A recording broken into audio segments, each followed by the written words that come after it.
បាទសួស្តីអ្នកនរគ្នាហើយនេះគឺជាការលើកខែកូនទារបស់យើងទៅទៅនឹងការបាញ់ទឹកសម្អាតណាថ្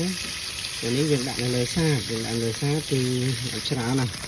មិនតិចទេបងប្អូនទឹកតែ2ថ្ងៃតែក្លិនដាក់ចូលទេក្លិនខ្លាំងឈួលខ្លាំងណាស់ហើយទាស្អុយចង្អាច់មកណាអញ្ចឹងឯងជាសេះពួកតូចនេះឈួលណា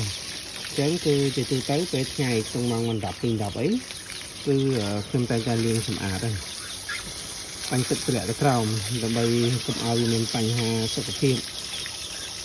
ព្រោះកាលណាវាមានបញ្ហាឈឺខ្លាំងមិនថាមនុស្សថាសត្វទេតែងតែជួបបញ្ហាសុខភាពអញ្ចឹង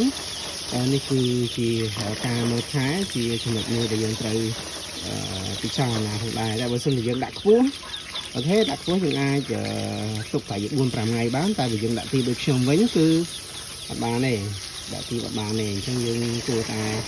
កាត់ពីចំណុចតូចទៅណាដើម្បីឲ្យការមើលថែទីរបស់យើងបានទទួលបានសុខភាពល្អហើយការលក់ដូររបស់យើងកាន់តែរីកចម្រើនពីមួយថ្ងៃទៅមួយថ្ងៃពីទូទៅទីកូនទីរបស់យើងមាន500ក្បាលក្នុងថ្ងៃក៏អស់ដែរគាត់ថាយើងធ្វើតាមដំណាក់កាលពីមួយជំហានទៅមួយជំហានជាពិសេសគឺយើងត្រូវគិតគូរអំពីសុខសុវត្ថិភាពហើយយើងពង្រឹង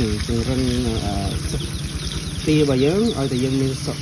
សុវត្ថិភាពល្អយើងឆ្លើយជូនដល់អតិថិជនរបស់យើងចាំបានល្អគឺក៏ប្រកបជាមកទិញយើងទៀតដែរទៅទី